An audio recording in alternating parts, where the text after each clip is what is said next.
Welcome to another edition of the Corner Booth Podcast. I'm Aaron Rand, along with Bill Brownstein, Leslie Chesterman, and we are here at Snowden Deli. I want to thank them as one of our sponsors here on the Corner Booth. So we have a lot to cover today. Bill, Leslie, thought we'd start with, of course, the really big story of the day. Burning news. Harry and Meghan, or do we say Meghan and Harry, the documentary that kicked off on Netflix? We say Has and Megs. That's right. H&M, yeah. You've watched all three so far? Yes, unfortunately. 3 hours I'll never get back. You know what? I expected bombshells. I expected the kippers to fly, hitting the fan, and none of the bit. If you watched their interview with Oprah, you would have, like with all these inferences to perhaps the way King Chuck and other members of the family had dim views on racism and all the rest, that you would have figured something was going to blow. But basically, the press is bad. They pick on us all the time. They're basically focused on Meghan's biracial family and so on and so forth. But there really wasn't much new. And in fact, I think we should get our money back. Well, okay. What do you think? I disagree with Bill.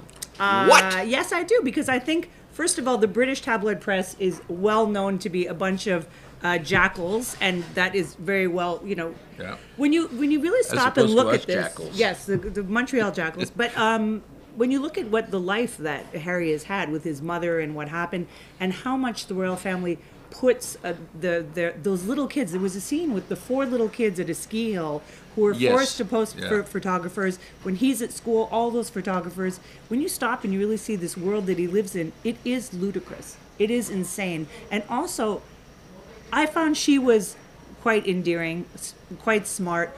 To see her whole family life smeared completely for the whole world to see, for them looking for reasons to hate her, which is absolutely true. I don't know what she's like when the cameras are not rolling. But that doesn't possibly compare to the treatment the press gave to Diana, who went through absolute hell I think it's worse now with social media. When she died, there was no social media. She was in England the whole time. They were not. They were back and forth and all over the globe. So maybe that was one of the reasons they didn't get it as badly as Diana did.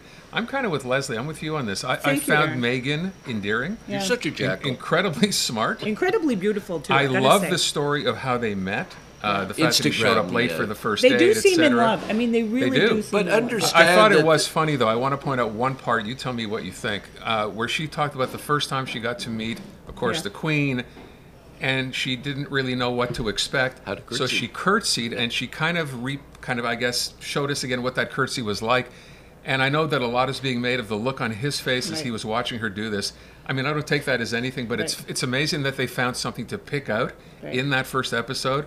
Is he upset with her for having disclosed this, for having done that? There's controversy even in that. Yeah, well, I mean, and what a strange family he comes from, but there was one person missing. Who was missing from this Netflix series? Charles. Yeah, Charles not there the at all. father does not seem to be there at all. Well, and Catherine, he points out in no uncertain way, terms, uncertain terms, that in fact he is the son of Diana. He makes no mention of Charles per se, and rightly so. I mean, she was the one who guided him. He probably has a very similar temperament to her. But that said, don't forget they produced this series themselves. They controlled the narrative there, so. I'm not saying it's not true on a certain level. I just expected more. You would have been, as I said, if you had seen the Oprah interview, you would have expected. There were more bombshells with the Oprah. Oh, God, yeah. But it was newer. But there's another big controversy in England now is that they don't like the way that they're depicting the Commonwealth, the racism, and so they're all up in arms. If you read what's being written about this series on the other side, and yet when you're watching it, you're like, it's absolutely true. So, you can say what you want, and they're trying to deflect this, but even now they're being smeared. They're constantly being smeared, these two people. But that's what the jackals do. Yes, jackals will jackal. For those who haven't watched, I think it is worth watching. You may not discover any bombshells, but it's interesting to see how the relationship did develop. Now we understand why. And you know what? I knew nothing about her mom other than what I'd read. I like her mom. The mom, I think her mom is great. Yeah. And the father? Yeah, I don't know about the dad. Not the dad for sure. Now you know why Monsieur Plamondon won't swear allegiance to King Chuck III. I'm thinking that's not why. But the royal family does not come off well in this. No, that's for sure. The Corner Booth Podcast is brought to you in part by Guaranteed Industries. In business since 1957, taking care of all your heating and air conditioning needs. And remember, they're a Lennox Premier dealer. Guaranteed Industries online at guaranteedindustries.com or call 514-342-3400.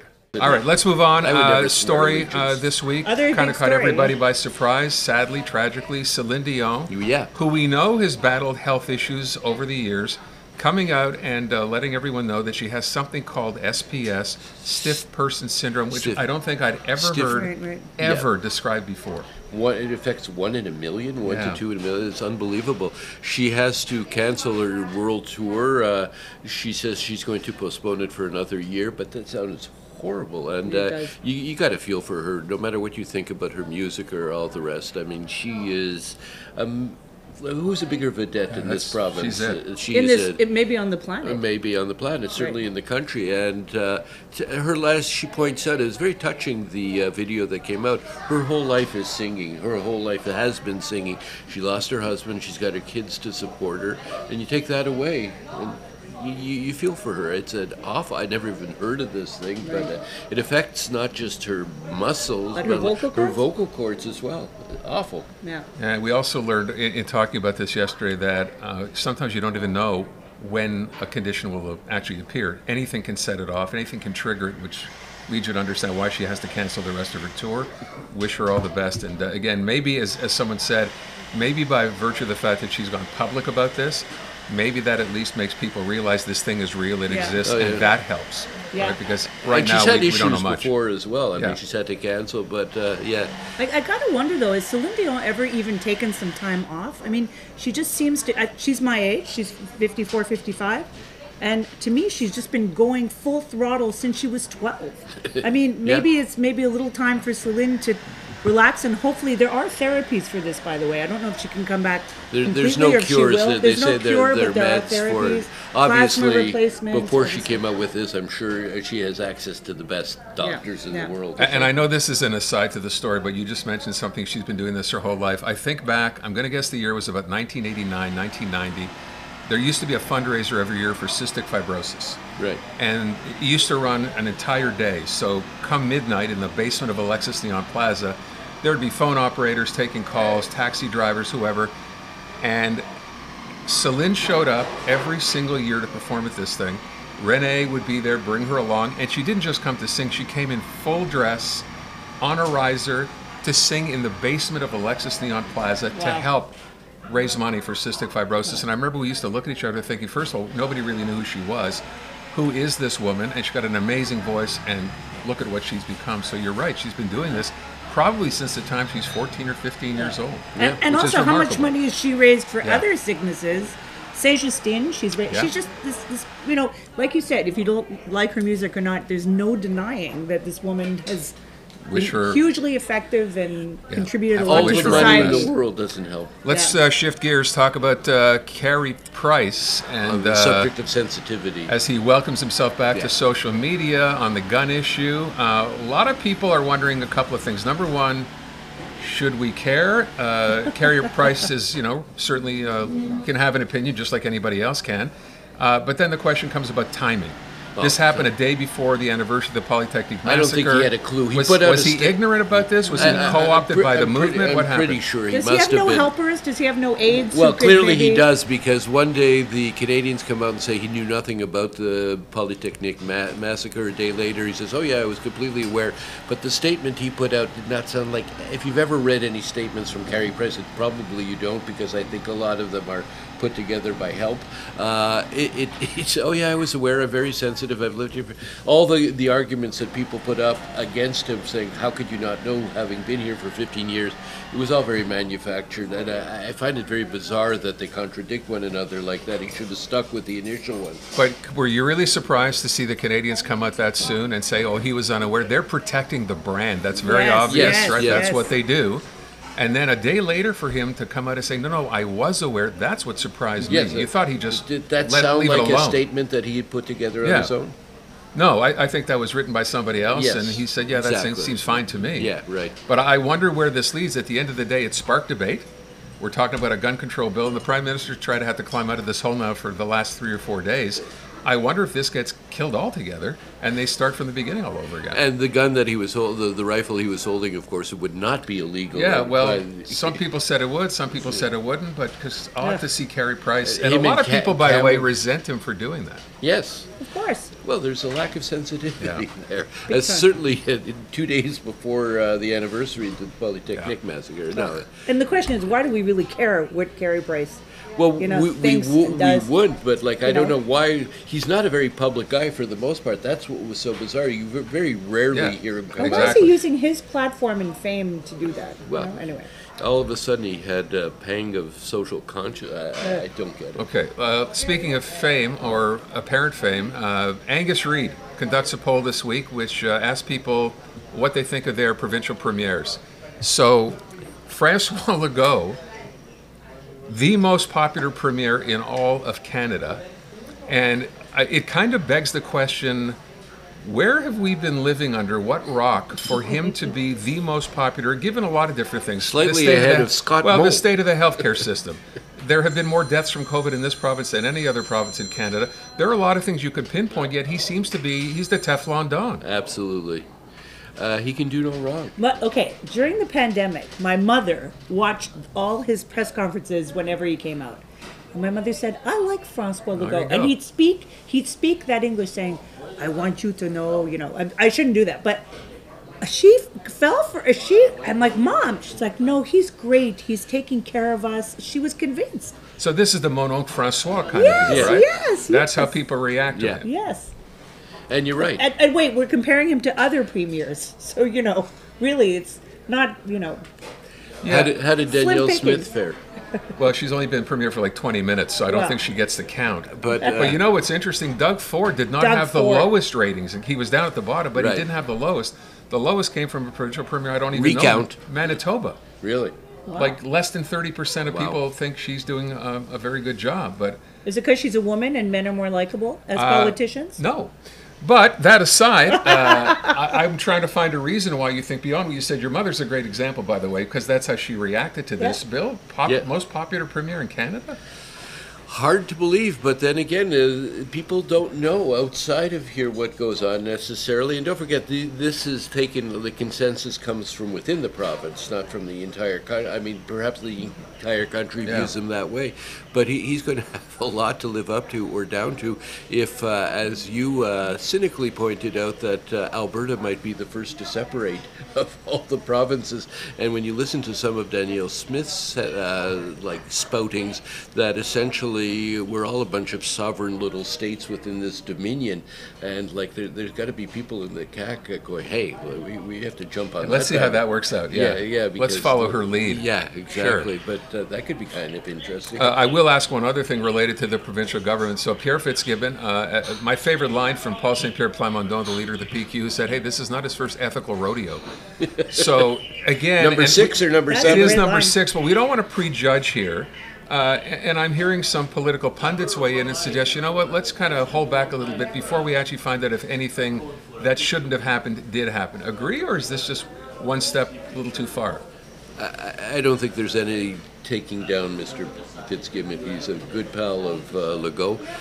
Oddly, he's quite popular amongst Anglos, actually, because he's one of the few guys who lives in Montreal. Who speaks English. But who lives in Montreal, understands the state of affairs in Montreal, and, next to Monsieur Girard, as opposed to their former immigration minister who got the boot, he's pals. Legault is pals with these guys. Nothing's going to happen to them. He's much needed to them, by them, to them. Okay. Also in this post-Trump world, how big a scandal does it have to be to really kick somebody out of office? Or, these things maybe are not big enough anymore. It used to take a lot less. It used to take nothing, right? And now, you really, and there are lawyers involved, and I don't know, it's going to take more than this. The Corner Booth Podcast is brought to you in part by the Snowden Deli, serving Montrealers since 1946 and home of the city's best smoked meat sandwich, the Snowden Deli, DeCarry Boulevard, north of Queen Mary Road. Okay, let's move on again, switching gears, talking about, and I know we bring this up every episode when we kind of just talk about everything, White Lotus, the TV show, which has, again, resulted in this kind of. You like it? You apparently No, hate it. I You She don't hasn't like seen it? the second season. You have. I have. You Okay, guys are so down on it that I've you know, not even the bothered. one I'm last not down episode. on the series. I'm just down on the fact that I don't think it's as good as the first season. That Definitely was not. hard to beat. So when you have We've that, gone you know, through that what- bar was set pretty high, Right, and I right. don't think it's managed to This get is above the it. final episode. Nothing has happened in the first, 7, 8? I don't Yeah. even know how many we've seen. And basically, they're just, again, as I've stated, the photography is beautiful. The music is nice. The Yeah, we have scenery. Stanley Tucci for that, though. You don't necessarily need that from the White It's true, Lotus. but So. for all the love that I have for Italy, this is taking away.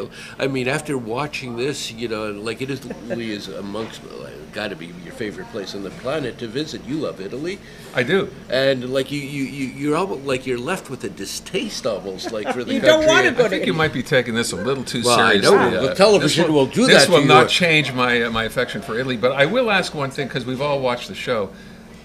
To me, what's interesting is, if you watch season 1, you know what happens. Someone dies. Right. So you know going into this season that really the last thing you're waiting for is to find out, okay, which one of these Well, people the is going to die. opening episode had a Right. bunch of arms like showed So up in that's the, kind of the build-up all along. Right. Is just to the payoff at the end, which is we know what's going to happen. So who it just were the pick a bodies? character. Yeah. So I'm kind of a F. little Murray, thrown off by maybe that. Michael Imperial. I don't know, or it could be who knows. Jennifer Coolidge gets really upset. Okay, you're the TV guy. So we talked about Meghan and Harry, White Lotus. So what's to watch on TV right now that you really like? Slow Horses. This is unbelievable. Gary Oldman. It's a second series. It's streaming on Apple. He runs a place called Slow House for all the people who have failed out at MI5 in the big house. They go to the Slow House there, and they're all a bunch of reprobates, and they get tossed cases that nobody wants, and it's hysterical. He's about as curmudgeonly and nasty as anybody can be, and they're all slouches, the people who work there. And yet, Gary Oldman, the same guy who played Churchill, he's a terrific Yes. actor. And then all And of a sudden- Dracula, and huh? Dracula. Dracula, Oh yeah, right. no, he's unbelievable. Anyway, That's range. if you haven't seen the first series, check it out. The second series is on now. It is terrific. Gonna go. Okay. You Yes. have a favorite thing you're watching right now? Well, I have a question for you guys. How long do you? How many episodes of a series do you watch before you ditch it? Because the other day I watched this new series called, I think, Three Pines. Right. Right? That's I Louise couldn't- Penny. Yeah. The Louise Penny with who plays the inspector. Anyway, I couldn't Alfred even. Molina. Yeah. Yeah. I couldn't get through one episode. So Boy, I'm I'm saying, so glad you said that. I know we're supposed to love this because it's Louise Penny. right, It's and local. it's shot in Quebec. but- It's terrible. Well, okay. It's an 8-part series, but what happens is that they're self-contained units of 2. So we saw a case, the first case around. Mm-hmm. Now another 2 are dropping on Amazon today. I don't know. I find it strange. Alfred Molina is playing this Gamache character, who's a Franco, and he's like an Anglo, and yet you've got Anglos like Rosie Sutherland speaking French. And like- the French is half from France, half from yeah, Quebec. no, it just They doesn't make sense. obviously had very little money. There are no extras in scenes where there should be a lot of people. Anyway, I lasted one episode, but I will say for this week, drop the TV, go to the museum, and go see the Basquiat and music. It's like a Basquiat and music show. It's fantastic. And if you never understood Basquiat, you'll love this show. Context, Basquiat, a famous American painter, died very, Yes, very young, yes. and has 26 done. How do you years old. describe what he is? Of It a street drug art? overdose. What do we call it? Oh, it's graffiti meets collage meets his Banksy, incredible talent. If you never thought he had any talent, go see the show. And he was way before floored. Banksy and all the rest. Floored, Absolutely. floored. And the music with it is, you're so used to going to the museum and everything being so quiet, but bringing in the music for anybody of a certain age will bring back that incredible, prolific, fertile era of the arts in New York, underground, everything. It's fantastic. And it's not, some of these shows are too small and some of them go on forever and you're exhausted. It's exactly right. It's really a treat. Wow. Okay. Wow. You talked about TV. Can I ask, movies in theaters? I know we've stopped going for the most part to theaters. Is there some kind of big blockbuster that we can't wait for in theaters? Avatar. When's that? That's next week. Okay. So this Leslie's is already got her tickets. Well, it's funny. I didn't see the first Avatar forever. And then finally I went, and who was not blown away by the first Avatar? No? Yes? No? Amazing yes? movie. Yeah. Amazing movie. And apparently this one With is the 3D already quite glasses. amazing. Oh, did I Yeah. hear? What's his name? The producer. The producer or the director? The director, I'm Cameron, sorry. James Cameron. James Cameron, sorry. Canadian. James Cameron say that in order for this movie to break even, it would make have to it- do $1 billion in box office. And it probably will. And no? it will. It will. Pretty remarkable when Yeah. you stop and think about it. There are other films out there. The Fablemans. This is a Steven Oh, the Steven Spielberg. Oh, Spielberg yes, one. yes, It yes. was really worth catching. Okay. And She Said, the story about the New York Times Yes, reporters yes, who, looking forward to that. who got into the Harvey Weinstein Right. case. Also brilliant. Christmas movie season. Christmas movie season, yes. Okay. I think that wraps it up. I didn't want to bring this up. Maybe I should. Bank of Canada hiking rates this week. There's no good news in this story. So I don't know what you could say other than if you have an existing mortgage. I think the best tip I heard from anybody was when you start hearing from people you owe money to, the bank, mortgage companies, whatever you do, do not ignore that because that is the worst thing you can do. Go in, deal with whoever you have to deal with because otherwise I think we may start to see now because rates have gone so high. Some people start to think about losing their homes, selling their homes. So if you get a notice, he said, looking at himself from the bank, that mortgage rates are going up and your interest payments are barely being covered now, call and do something about it. Don't just ignore it. Don't just wait. I think that's the tip there. Wow, So Merry that's all I got to- Christmas. yeah, eh? really. Merry Really, Christmas. yeah. Oh, wait, did you get your government checks? I got it. Congratulations. I got my Did government you? check. No. I don't know what to do with it. I mean, why don't they just take it off my taxes? Okay, Hello. I'll tell you what to do with it. Bill and I will both tell you what to do with it. We'll Pick all a- go out for dinner. No, pick a food bank and go help people out there who are struggling because we know now there are more people using food banks than ever before. We heard from listeners saying that's what I'm doing with my money, so I suggest like that. other people do that too. Excellent. Yeah. Okay. Good. Yep. Oh, last thing. We're in our T-shirt fundraising campaign for 2022. Terry Mosher, our friend, Aislinn, been kind enough to provide us with a cartoon for this year's T-shirt, which features a Montreal couple, an elderly couple, with a sign that says Toronto Hitchhiking there, and it says Historic Anglos ? On the bottom. That's the fundraiser we use for the Gazette Christmas Fund and also for the Starlight Children's Foundation. You can go online to historicanglos.com, buy the shirt there, and know that your money is going to support a worthy cause as well. That's what we're doing for this That year. would be. That's So- what you do with the check money too. Yeah, Yes. you can do that as That's well quite because you know it's ironic. going to be a good Yes. fun. There you go. Guys, thank you so much. Thank you. Appreciate it. We will see you Yeah, a here, couple of Snowden weeks. Deli, on the next corner booth.